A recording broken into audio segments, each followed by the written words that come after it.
First of all, welcome to Israel. Thank you. One of the interesting things about what I do in teaching and in lecturing is that I always know there's going to be something to talk about. I don't always know what it's going to be in advance, but there's always something. So I'm going to, in the time that I have, touch on three issues sort of centrally, but go a little beyond them as well. One is what's going on in Israel today. I imagine if you've been following the news, you know that Israel's in a bit of a social turmoil. So I'll give you my view on that. And beyond that, or at the same time, we're in the midst of a strategic turmoil with our greatest enemy, and yours, by the way, Iran, and all of its sort of constituents, subsidiaries, proxies, although not as many proxies as you might think, because there are more constituents and subsidiaries, but nonetheless, everything that's going on around and sort of how it all connects, because I'm one of those people who actually believe that lots of things connect to other things, not in the conspiracy sense, but in the when one thing happens, it leads to other things happening because people see it and so on. But let me start with the local one. As I said, Israel's in the middle of turmoil over, depending on whose side of the turmoil you're on, judicial reform or an overthrow of the existing system. Neither one is true, by the way. But, you know, politics. We don't have that. I know you don't understand this stuff, right? Politics. I have a friend, a professor of political science at Bar-Ilan University. The tagline on his email reads, politics, poly, many, ticks, small crawling blood-sucking creatures. So I'm quoting him. The tragedy of what's going on in Israel today is that it's being done by politicians. And I say that because, I mean, who else is going to do it? Everybody in this country agrees, everybody's overstating it. Over 80% of the population agrees that there needs to be some sort of reform of the judicial system. And I'll explain why and how in a moment. And about 65% of the population agrees, I'm going to say that again, about 65% agrees that the laws that are being passed now are not the way to do it. Okay? And that's part of what's going on. In other words, you've got part of the population that is strongly against what's going on from the core. And as you move further, and here when I'm going to say center, I don't mean right, left, center. I mean from this end to that end of this particular issue. As you get more and more toward the center and even over the center, you've got a bunch of people who say, you know what, they shouldn't be doing it this way. Nonetheless, the government is the government. They're in power. And here we are. I want to talk a bit about what the root of the problem is and why a couple of the solutions are not it. I'm not going to give you a long and involved lecture on all of what's going on here because I couldn't do it in a half an hour anyway. First and most important, it needs to be understood that Israel does not have a constitution. This is a problem. Now, why we don't have a constitution, that's a whole lecture in and of itself, but we don't. Okay, the foundation of Israel, the formation of Israel was very different, similar in some ways, very different in other ways from that of the United States of America. And I'll just give you one very, very simple one. America declared independence in 1776. The American system started working after the war was over in 1789. And by the way, here I have to tell you something, and you can probably tell by my accent that I wasn't born in Israel. I'm a New Yorker originally. I went to the University of Chicago for grad school, so I know a little bit about America also. America didn't have a revolution. It didn't. America had a rebellion against an imperial power that it threw out. What's the difference? A revolution is the overturning of the system of a country. France had a revolution, Russia had a revolution, England had a revolution, America did not. America created a new entity. Okay, nothing wrong with that. It's just, you should know that what's called a revolution wasn't one. It had plenty of time to do it, and when the war was over, it was over. Now, of course, the British came back in 1812, but it was over. When Israel's War of Independence was over, it wasn't over. In other words, the minute the ceasefires went into effect in 1949, 10 months after Israel came into existence, everything kept on going as it was. The enemies were still the enemies. A few other things happened, like the population tripled by immigration over the next 2 years. Think about that. Tripled by immigration over the next 2 years. Many of those who came, at least half of those who came, were survivors of the Holocaust in Europe. So this country had a few things on its mind. And I mentioned that not to excuse it, and then we're going to get to it. As soon as the rush is over, we're going to get to it. Okay? So here we are. So absence of a constitution means that there's no foundational document against which to measure. Second, we do have different branches, but unlike the United States, we don't have three, we have two. Because in Israel, the executive comes out of the legislature. It's a parliamentary system. We don't vote for prime minister. The prime minister is appointed by the Knesset, by the legislature. The government that rules also rules the legislature. Now, European countries operate this way. This is not a uniquely Israeli phenomenon. But what it means is, and it's got its pros and its cons, the prime minister controls the parliament. Because if the prime minister doesn't control the parliament, that person is no longer prime minister. Parliament throws him out. Okay? And you've seen that in England, you've seen it in Italy, in places like that. Is it good? Is it bad? It's different. The fact that there are only two branches means that the pulling between them, I'm talking about now, you have what I'll call the political branch, which is the combination legislature executive, and the judicial branch are pulling this way, as opposed to the American system of three, in which it's called a triad in sociology. A triadic relationship is very stable because it's always two against one. In other words, if one of the three tries to pull something, the other two stop it. Okay? That was basic sociology in a nutshell. Next, there's a misconception outside of Israel about the Israeli Supreme Court. The Israeli Supreme Court is not the same as the United States Supreme Court in a number of ways. First, as I already mentioned, there's no constitution. But second, the Supreme Court of Israel actually sits in two different roles using the same justices. Now, the same judges of the Supreme Court play two different roles. The first role is similar to the American one. It's the highest court of appeals. Now again, it's not a constitutional court of appeals, but it's the highest court of appeals. So if there's a trial in a lower court and they want to appeal, it goes to another lower court. They want to appeal that, it goes to the Supreme Court. Those are on trial issues. They could be civil, they could be criminal. They go up to the top. But the Supreme Court of Israel also has another role that is called the High Court of Justice. In Hebrew, Bet Din Gavoa L'Tzedek, the acronym is Bagatz, and that's the term that I'm going to use because it's just easier to say. Bagatz is the High Court of Justice. Any resident of Israel can appeal directly to Bagatz, not by appeal, directly to Bagatz on any public issue that they believe concerns them. Think about that. Right. Okay. So, for example, the current defense minister of Israel, Yoav Gallant, who was a major general in the army, was deputy chief of staff, was appointed chief of staff by the minister of defense in his day.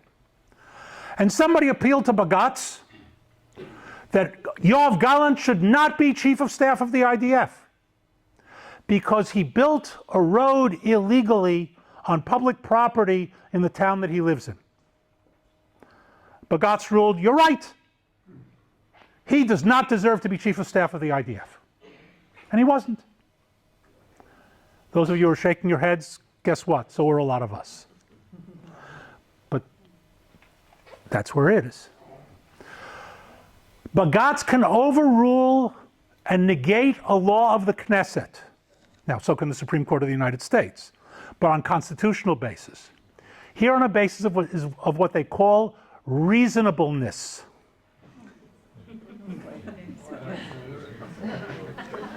And if you think that's bad, I'll tell you it's worse than that. A panel of 3 justices, a majority of a panel of 3 justices, meaning 2, can cancel a Knesset law on the basis of it's unreasonable to us.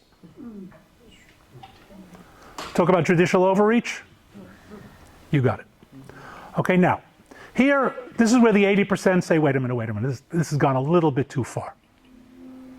The Supreme Court should not be ruling, Bagatz should not be ruling on whether somebody is eligible to win the Israel Prize. They did that too. And all sorts of things like that. So there needs to be reform. Everybody's been talking about reform here for 25, 30 years. What's the problem? A new government comes in and says, we're not just going to reform, we're going to change everything. And we're going to do it in the most extreme way possible. In other words, we're going to take the pendulum from here and we're going to move it all the way over to here. And you know what? Most people say, no, that's not, that doesn't help. Steer, this is the Titanic. It doesn't turn like that. Steer it a little, miss the iceberg. And then, you know what? 2 years, 3 years, 5 years down the road, we can do it. But of course, a political party and a government that got into power, squeaking its way in, and here, remember, very big difference in Israeli politics, between Israeli politics and American politics. Because the government can be brought down at any time, they don't know how long they have. Okay, an American president knows 4 years, give or take an impeachment here or who knows what there. Okay, 4 years. They get lucky, 8 years.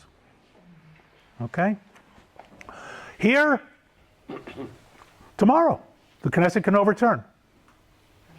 And there's also already stress inside the government, because the government's a coalition of different parties. And there's even stress within the Likud, within the main party of the coalition. Because when one minister says, if Bagatz rules against us, we're going to ignore it, another one says, wait a minute, not so fast. We want to change things. We don't want to tear the system down. You don't ignore the Supreme Court, because who knows where that's going to lead us. So, okay, so let's pass it all really fast. You want to pass it all really fast, you've got a whole bunch of other people out there saying, we got to stop it right now. And that's essentially where Israel is at the moment. And I define it describe it as a game of chicken on steroids. Anybody know what the game of, right? Where both sides are trying to convince the other side not to quit. Because they want the collision, they want to see what happens when the wheels fly off. And they seem to forget that we're all sitting in the vehicles. Did I mention politics? Okay. Now, I will, in reference to other things that I'll be talking about, I'll have one sort of summary line that has nothing to do with the content of anything I just said. All of this makes Israel look weak. Now, whether it actually weakens Israel or not, it's way too early to tell. Okay, and I'll tell you now, I don't do real-time analysis on a strategic level because that's nonsense, and I don't do prophecy.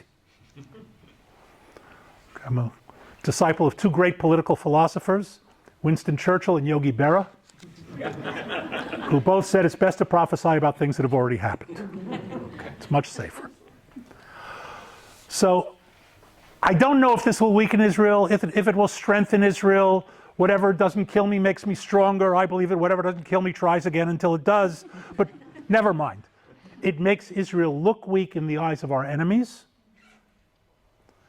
in part because Western democracies, and this includes the United States, and I'll talk about America's strengths and weaknesses in the course of this, but Western democracies look weak to our adversaries because of what we are. In other words, nothing you can do about it.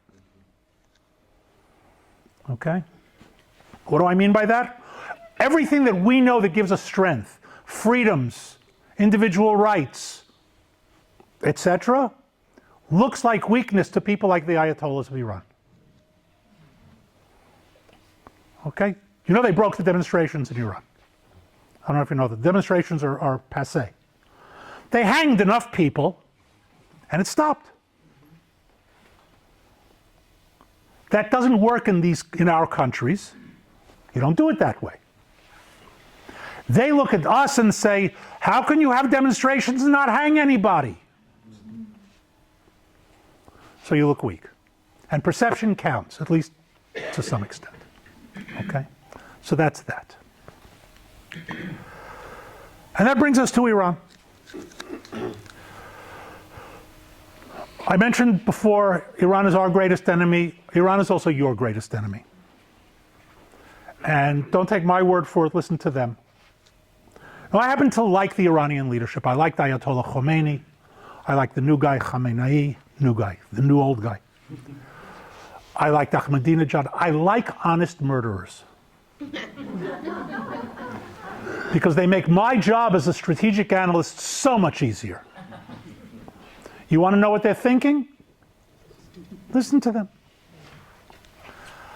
I always tell my students, I taught university for 25 years and then we happily agreed to separate. I'm not sure who was happier. But my college students, my military students, I teach, among other things, decision making. So when somebody's holding a loaded gun to your head and says, I'm going to kill you, understand two things. One, believe it. And two, they have just simplified your decision making. All that stuff that mattered about 10 minutes ago doesn't matter anymore. You have only one single objective at this point, at no matter what cost.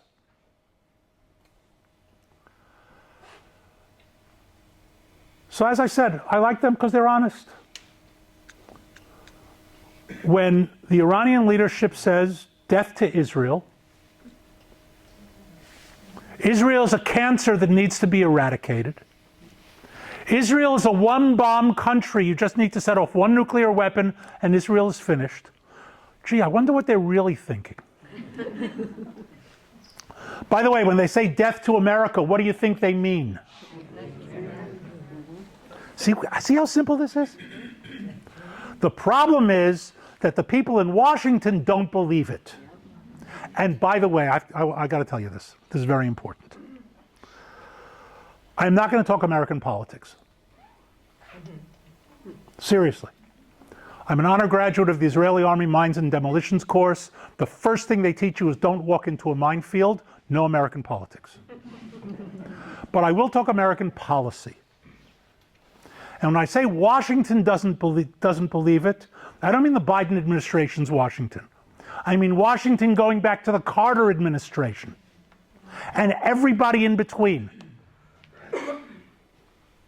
Some take it a little more seriously, some have taken it a little less seriously. Nobody really believes that these people are going to build nuclear weapons and fire them at the United States.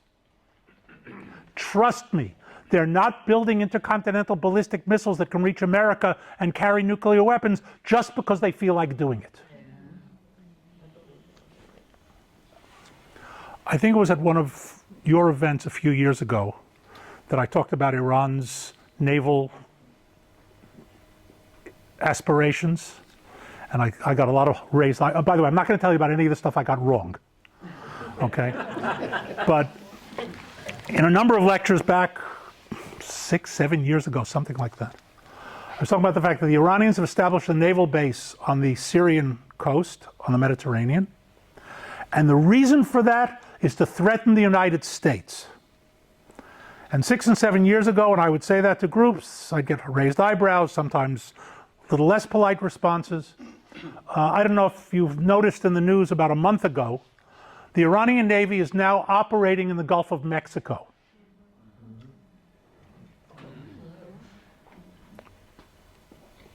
You think America has nothing to worry about from them? Think again. And if you're thinking they wouldn't dare, when I hear they wouldn't dare, I say, where's my helmet? Because they always dare. The Japanese dared at Pearl Harbor. The Germans dared in Russia. The Syrians and Egyptians dared here on Yom Kippur 1973. And in all the cases of strategic surprise that I'm familiar with, the surprised side said they wouldn't dare. And then they did. Now, could it be a mistake that they dare? Yes. But how many people die in the process? How many Americans paid with their lives for the Japanese mistake of attacking Pearl Harbor? Okay, I'm not talking about the Japanese cost. I'm talking about the American cost of the Japanese mistake. How many Russians paid with their lives for the German mistake of invading Russia? Okay? Mistake. Clearly a mistake. But Russia paid a heavy price for the German mistake. So I prefer not to pay the price for somebody else's mistake. It's one of those things. Iran and America have been at war since 1979. Iran, among other things, organized a group, an organization called the Party of God, Hezbollah. And here many people mistakenly refer to Hezbollah as a proxy of Iran. Hezbollah is not a proxy of Iran. Hezbollah is a wholly owned subsidiary of the the Islamic Revolutionary Guard Corps Quds Force. In other words, they take orders directly from Tehran. A proxy is someone who does something that you benefit from. Okay, these people do what they're told to do. And one of the earliest things they were told to do is blow up the US Marine barracks in Beirut. Along with the embassy twice, but let's leave that. The Marine bombing in Beirut killed 241 American Marines. It was the deadliest day in Marine Corps history since Iwo Jima. What do you call an act of war? America ignored it essentially, and still does to a great extent. Hezbollah is operating in the United States today. There's actually a road across the Mexican border. I always forget whether it's in Arizona or New Mexico, where the US border people, Border Patrol, Border Police, those guys, refer to the road as Hezbollah Highway. So this is not a big secret. They're not coming looking for work or medical benefits. So that's the Hezbollah from America. Here, in addition to Hezbollah on our northern border, and I'll talk a little bit more about them in a moment because they're starting to get more active, the Iranians themselves have been moving through Syria for the past number of years with the intention of establishing a military border with Israel here on the Golan. You overlook the spot where they're trying to do it. By the way, it's about 10 miles from here. We have been striking against them now for the past 6, 7 years or so, increasingly.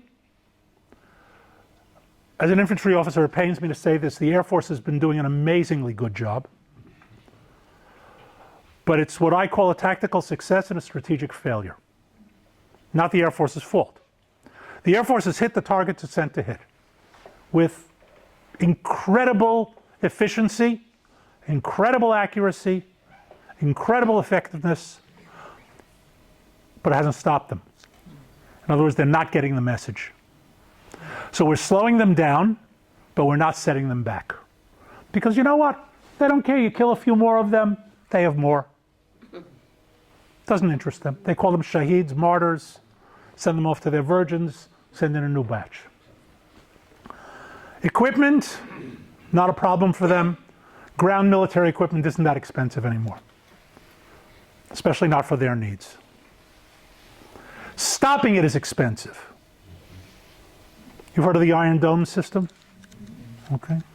The Iron Dome is a rocket interceptor system, joint effort between Israel and the United States, mostly American money and Israeli technology.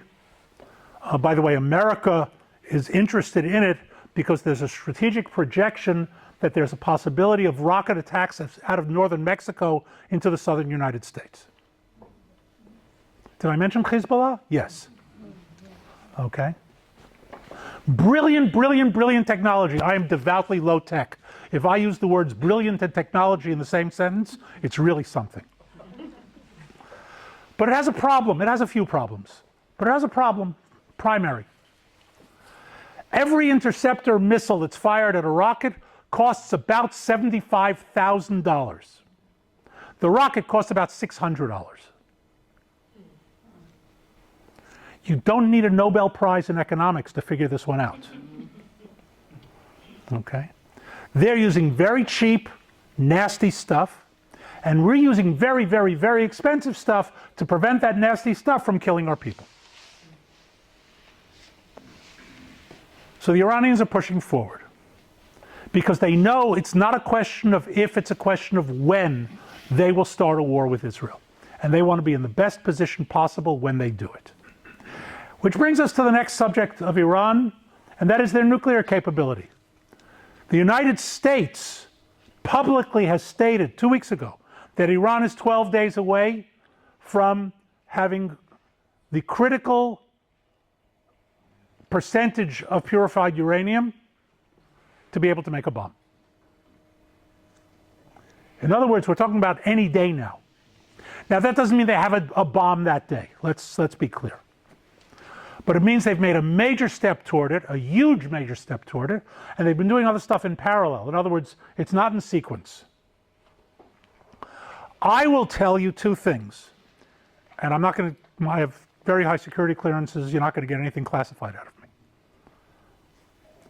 One is that if Iran gets a nuclear weapon and the ability to deliver it, which they basically have, the likelihood of nuclear war goes up to near certainty for a whole bunch of reasons. Two, Israel is committed for its own survival not to permit that to happen. And if you're asking yourself, does Israel have the ability to do it? The answer is, does Israel have the choice not to have the ability to do it? And it's not a secret. We're practicing it, and we're practicing it openly. The Air Force is flying practice missions out in the Mediterranean that just coincidentally are far enough to equal the distance to Tehran and back. Just random number. Etc. No secret. When?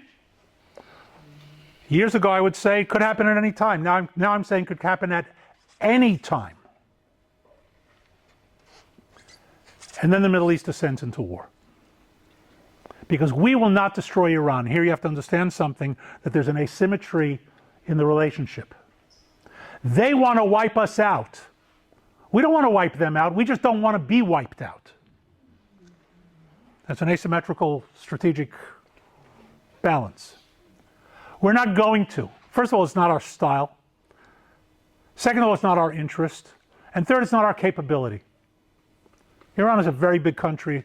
Israel is a very small country with a very, very powerful, small military capability.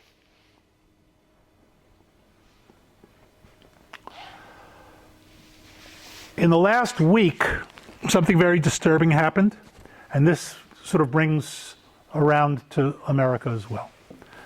The Saudis and the Iranians signed an agreement, and the Saudis basically turned their backs on Israel, which they were turning more toward, largely for fear of Iran, but not only, in a deal that was brokered by the Chinese. But I will tell you that the primary factor that led to that deal and the Chinese being able to broker that deal is America's weakness. And here I want to spend just a couple of moments talking about that, a few more things about what's happening here, and then I'll give you a chance to ask questions.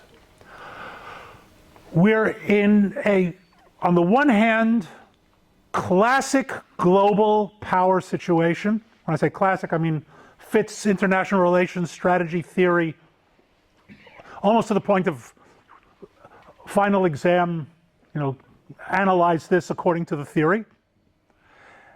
And yet there's an anomaly that the theory doesn't explain. The part that's within the theory is that there's been a single superpower now for the past 30 plus years called the United States of America. Nobody wants there to be, nobody. The other powers don't want there to be just one power. The two wannabes, Russia and China, get together against the number one. This is,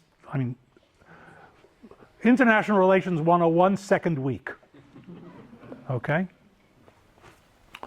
What's unusual is that the superpower is self-imploding. The superpower gave up on its ability to maintain its position almost as soon as it became the single superpower. And then I need to explain to you, but I'll start with the punchline. America today militarily is the weakest it has been since 1939. I'm not counting nuclear weapons because that's its own sort of doomsday. By the way, the weaker America is, the more likely nuclear weapons come into play. Okay, see note Russia, Ukraine, and his nuclear threats, right? Why? Because when you're getting beaten up, you go to whatever's in your back pocket. But leave the nuclear weapons aside, America today is the weakest it's been since 1939. How and why is that the case? Now you're going to here again, this is not politics. It's not about the Biden administration. There's a perception on top of it because of the current administration, but that's this much of the issue. Under Clinton, the American military started to be weakened. Now here I have to tell you, as an analyst, I'm not taking sides here. The Clinton administration in the 1990s made a huge error that was understandable. There are understandable errors and there are stupid errors. This was an understandable one. And it was built into a philosophy of the time. The Soviet Union had collapsed. The Cold War was over. There were those like Francis Fukuyama who preached the end of the world has come. It was a sort of a secular messianic prediction. He wrote a book called The End of History and the Last Man. No more wars. Everybody's going to be at peace. We're all going to love each other. He was wrong. What can you do? But there are people who really believe it. And you know what? I understand that too. Because the truth is, and I can tell you this as somebody who lectures in lots of places, I prefer their view of the world to mine. I wish they were correct. Right? Don't you wish that those people who let's all sit together and everybody's going to love each other and there are no real enemies out there? Don't you wish it was true? I do. Problem is it's not. The Clinton administration started to cut the US military, saying we don't have the mission anymore. By the way, just as an aside, remember the Gulf War? Schwarzkopf, Bush, Colin Powell, those guys? Okay. Anybody remember how many American troops were sent to the Gulf for the Gulf War? 500,000.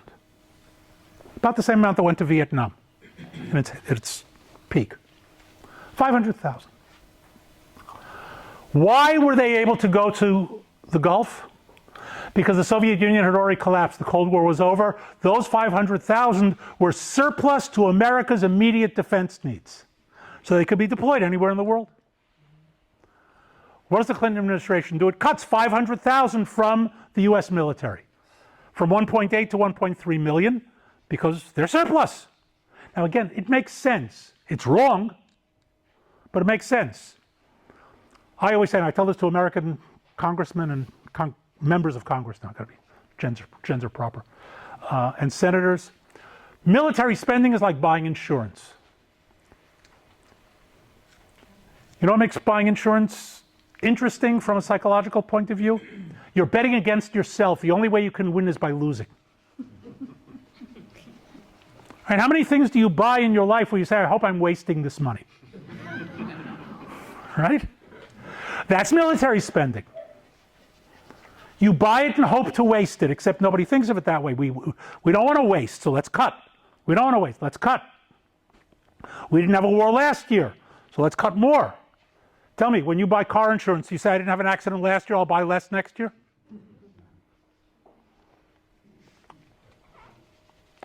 But I don't blame Clinton. Like I said, it made sense. It's a philosophical issue. The guy I really blame is W.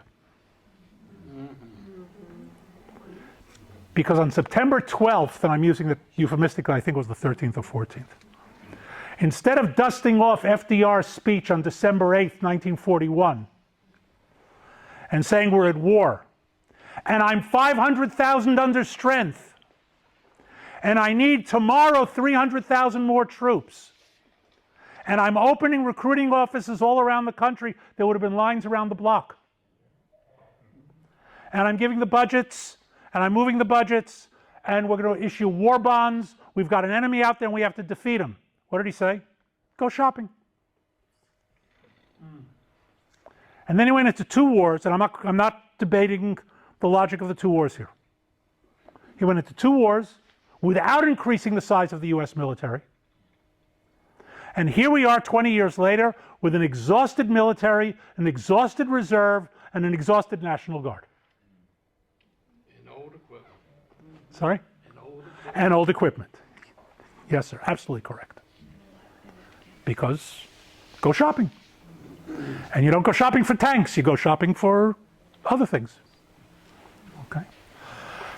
Obama continued it, and Trump talked a lot, but he didn't change it very much. And here we are today. Okay? That's why I say I'm an equal opportunity critic. Last but not least, there's been an increase in terrorism in Israel over the past year or so. This is instigated by Iran. Iran does have two proxies, maybe even three at this point, that are working, funded by them, but working under direction, not order. In other words, hey, wouldn't it be a good idea if you guys did this kind of thing? And they are Hamas, Islamic Jihad, and now Fatah as well. Okay, you should know that Islamic Jihad is looking for a new representative in Damascus. We canceled his contract 2 days ago. Good. Permanently.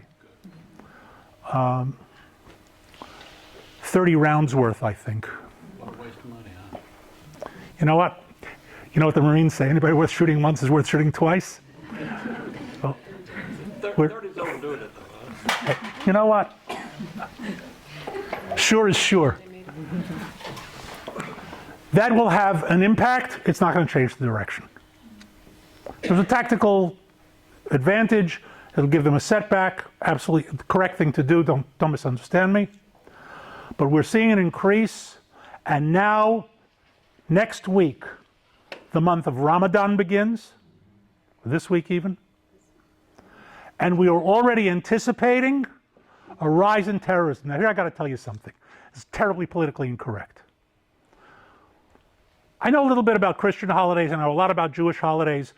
We don't say, hey, the holiday season is coming, let's go out and kill some people. Or let's go out and blow ourselves up as part of the merrymaking. The world seems to take this for granted. The United States administration has threatened Israel that we should lower the flames before Ramadan, not to give them an excuse to kill us. Like they need one. So that's all in the mix right now. We're in an extremely volatile period, and there are periods that are more and less. There's never a completely quiet one, but you should be aware that we're in an extremely volatile period in Israel today. This doesn't mean anything about your safety, by the way. The reason it's safe in Israel is because we take this stuff very, very seriously. And I say that as a reserve officer, as a civilian who carries and teaches. I don't know if you saw the news a few days ago, an Israeli American was attacked on the West Bank in Samaria and Hawara. He was shot. He then, with his wife and kids in the car, he was shot and seriously wounded. He drew his weapon and he shot the terrorist. Didn't kill him, he wounded him, it's okay. he was captured. Now we're getting to know him much better, learning about his friends. Very social process. Okay? But Israel is safe because we take it seriously. And don't take anything that I just said as, oh my God, the place is going to erupt around you in the next few days or whatever. This is also part of what we live with. So on that happy note, I'll give you a chance to ask some questions. I ran a little longer than Jim wanted me to, but it's all right. Yes. If and when Israel has to strike Iraq, can you give us an idea of what you expect would happen from the rest of the world?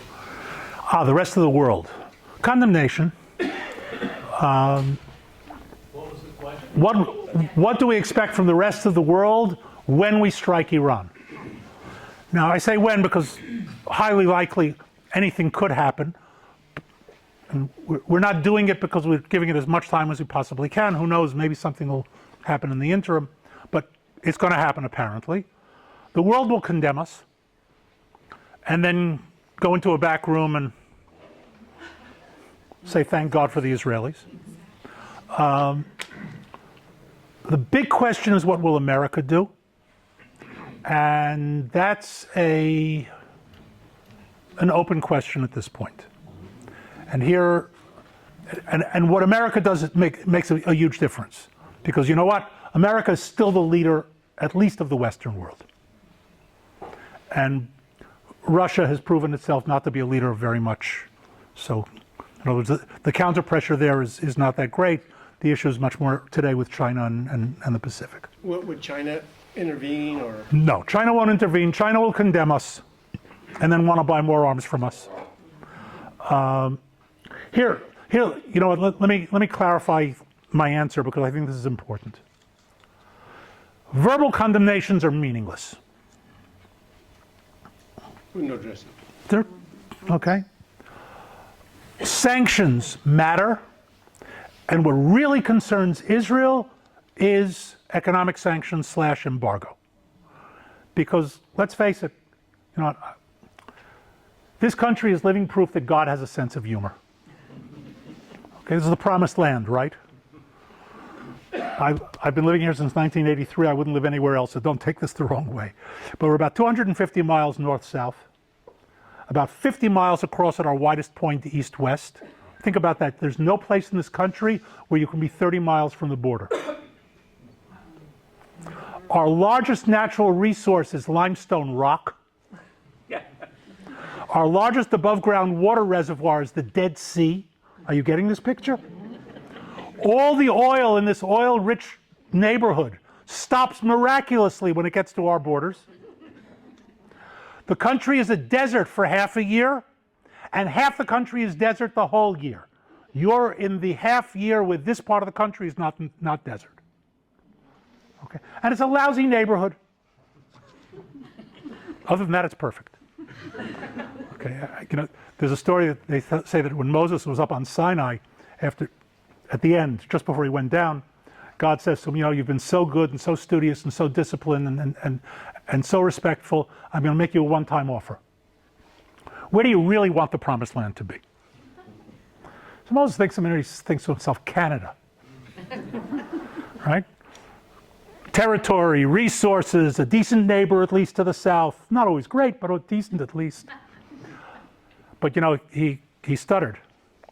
So he went to say Canada, it came out Canaan. And here we are.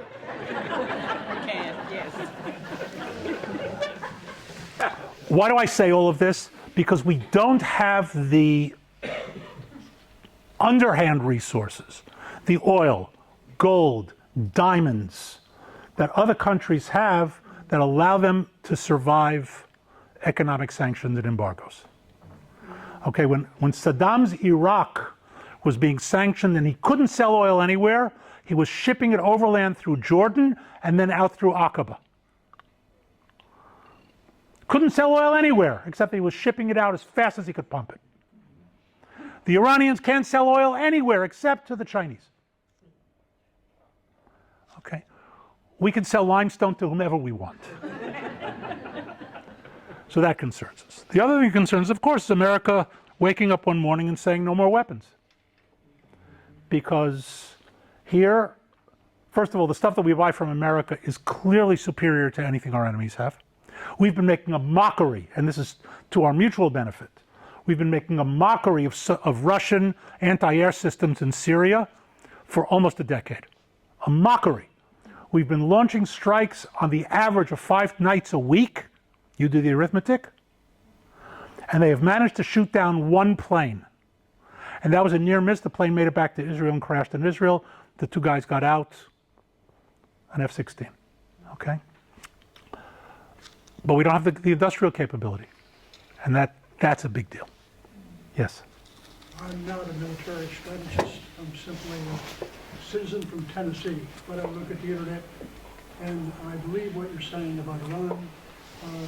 Kim Jong-un is a nut. You don't know what to do there. But in the last, I'm older than you are.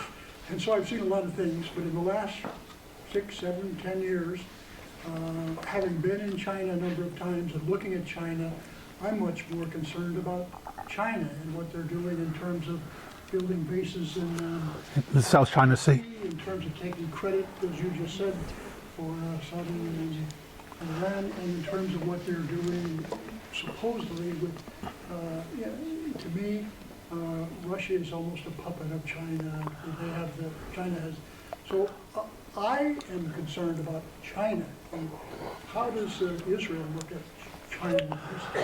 I have to say from... Take both China and North Korea. Okay. Put them in the package. All right, so first of all, China and North Korea is the question, sort of the core of the question. Here I've got to say, and I say this now from the Israeli perspective, they have to take a number. Yeah. Okay, in other words, it's not that they're not a huge problem, but I've got immediate problems that I need to deal with. That China is 1 step removed, 2 steps removed from Israel. Now, it's a major threat to the United States. And here I've got to, since you raised it, I have to tell you an absolutely surreal story. In 2014, the Chinese General Staff flew me to China to give them a series of lectures on Sun Tzu's Art of War. Sun Tzu, for those who don't know, is a Chinese strategist, wrote a book 2,500 years ago called The Art of War, The Principles of the Art of War. I'm considered, at least the Chinese think I'm an expert on it, and they flew me there. If you can think of anything more surreal than a nice Jewish boy from New York via Israel in Tsingtao, China, lecturing Chinese generals about Sun Tzu, let me know, because as far as I'm concerned, I still don't believe it happened. But it did. One of the things that I learned there is, yes, they are extremely dangerous, and 2, they're learning relatively slowly how to manage it. Relatively slowly. But here's another thing that I think that's important, even though it's not part of your question, but it has to do with a lot of what's going on around us. Not Russia, but the others. We operate on different timetables. When I say we in the West, we in the Western democracies operate on very, very, very different timetables than the Middle East and the Far East, and particularly non-democratic countries as well. What do I mean by that? I'll use Iran as the example, but China is just as good. Or actually, let me start with this. What you call history in America, we in Israel call the late modern period. 200 years? Are you kidding me? That's current events. Okay? We measure history in millennia, where centuries are rounding errors. Okay? It's a different way of looking at the world. And by the way, here I have to tell you, it's helped my strategic thinking to think that way, because America thinks the Civil War was a long time ago. I had American students who didn't know what Pearl Harbor was. That's ancient history. Okay? So that's one, in terms of scope. China is the same thing. Egypt, same thing. When you have 4,000 year history, young upstarts like America, you don't take them seriously. When you grow up, we'll talk to you. Second, in our world, and I'll use the American case because it's much more stable in terms of time. In the American world, the world comes to an end every 4 years in politics. Right, 2 in the House and 6 in the Senate, but for our purposes, every 4 years. A president who comes into office knows that in 5 years they may not be in office, and in 10 years they certainly won't be in office. Their first test is going to be in 2 years, which is really a year and change. Right? You can't think strategically. You're getting on a treadmill and hoping it doesn't throw you off. And American politics American policymaking looks that way, in part for that reason. I don't want to say entirely, but in part for that reason.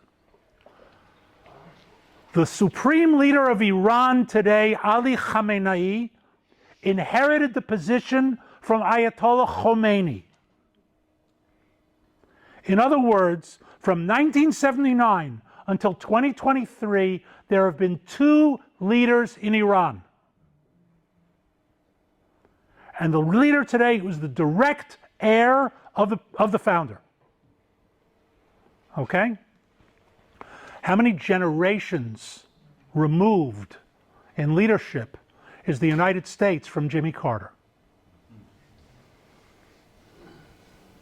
Jimmy Carter is truly history. As is Reagan and Bush. That's history. I mean, I remember them. I know you remember them. A lot of you I know remember them. But it's history. We go back 2, 3 administrations and talk about where we are. They don't have 3 administrations. From 1979 till today. Timing is different. They're not in a hurry. The Chinese are not in a hurry. Putin isn't in a hurry. Bashar Assad in Syria isn't in a hurry. Bashar Assad has a 20-year plan. An American president can't have a 20-year plan. He knows for certain that in 20 years, there's only one of 2 possible places he can be. Either in the palace or under it. So plan. An American president thinking 20 years forward is writing memoirs. Yeah. It's different thinking. And that's why, and we have to be aware of that. The fact that it doesn't look like, and I'll come back to your China point, the fact that it may not look like they're moving very fast on something, it's like, they're okay. So it'll take another decade. And I agree with you, very, very serious problem. I don't know how much by plan it's an immediate one, but I will tell you they'll take the opportunity if it presents itself. And what's happening in Ukraine and America's non-responses to a whole bunch of other things may lead to that kind of decision-making. That does concern me. America could spend, maybe not as much, but a lot, staying out of war. But it doesn't. In other words, I think that the decision-making is not based on economics. I think it's based on other things, including bad decision-making. Very bad. You won't get an argument from me. Okay. Not assessing alternatives correctly. Going for a whole bunch of reasons. And this isn't what I'm about to say, I'm going to say in like 3 sentences, but that's not a lecture, it's a course. Okay? On bad decision making and why, having to do with all sorts of aspects of the American system, and I'll give you one very simple one, just off the top of my head. It is inconceivable to me that a person in an office in which the job description includes Commander-in-Chief of the U.S. military does not have to have been a commissioned officer in the military. Correct. And I don't care which side of the political spectrum you're from. Would you want a Surgeon General that didn't have an MD?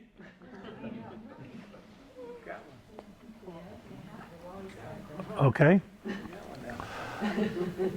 I think Doug was the last one that we had. He was a National Guard. Okay, but he was an officer. Here, look, I'm not talking about generals, and Truman was a captain, and Kennedy was a Lieutenant JG. I'm not talking about high-ranking officers. I'm talking about people, commissioned officers who A, have an understanding of what it means to have that responsibility. Yep. 2, to have sat in orders groups. Look, I serve in the equivalent of an Army headquarters, in a regional command. Okay, the U.S. equivalent is an Army headquarters. I'm a staff officer in operations there. Okay? I'm a major.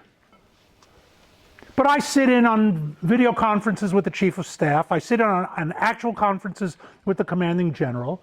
I don't say much, but I'm there and I'm listening. That's what I'm talking about. Not somebody who thinks that the military is something you watch on TV. Okay? There's a problem in the decision making. There's a problem in the values of the decision making. And I don't mean good, bad value. I'm talking about the assessment. And I'll leave you with a thought, because if we've gone this far, I've got to teach something not necessarily biblical, but at least academic. My advisor in grad school, brilliant sociologist named Morris Janowitz, who had been in Eisenhower's headquarters in World War II, taught me many things in the 5 years that I was there. But I'll teach you one of the things that he taught, and my commentary on it that I've been teaching for decades. He said, the only real decisions you ever have to make are choosing between bad and worse. Because between good and bad, any idiot can make a decision. And between good and good, why agonize over it? We often do, but right? But why? The real decisions are choosing between two or more bad options and deciding which is the least bad option. All right, that's Janowitz. Now, Elliot's commentary says this. Make a distinction between bad and wrong. Okay? Nobody can convince me that the decision to go to war is a good decision, but it might be the right decision. On the other hand, it might be the wrong decision. Okay? But it's always a bad one. The question is, what were the other alternative bad choices that were chosen against, and why? And here, in some cases, because it's the easiest one. In some cases, because of political pressures. In some cases, because of diplomatic pressures. In some cases, because, you know what? Decision makers are human beings. They do it from their gut. All of the above. But if you have experience, make it from your gut, you might get the right answer. You're right. I agree with you. All I'm saying here is that I'll drill this down to two final points. If you've ever made a serious decision and didn't feel good about it, that's because you were choosing between bad alternatives. That's the real decision, right? Okay? Ice cream or pizza is not a tough one. All right? The other thing is that in our modern world, and don't get me started on the American media, because that's a whole topic in and of itself. One of the things that you don't get in reports is what were the alternatives to the decision. It's easy to criticize a real decision because it's bad. Okay, in other words, a real decision means that there are downsides to it by definition. But what are the other options? And last but not least, as a strategist, in strategy, you always start in the minus. Otherwise, it's not strategy. In other words, you have to invest something to get somewhere. If the analysis is made in real time, you look stupid. Eisenhower would have been fired on the day after D-Day if CNN existed in those days. He lost thousands of men, untold amounts of equipment, to take what, a strip of sand on a beach? Get rid of this guy, what does he know? On that note, my pleasure.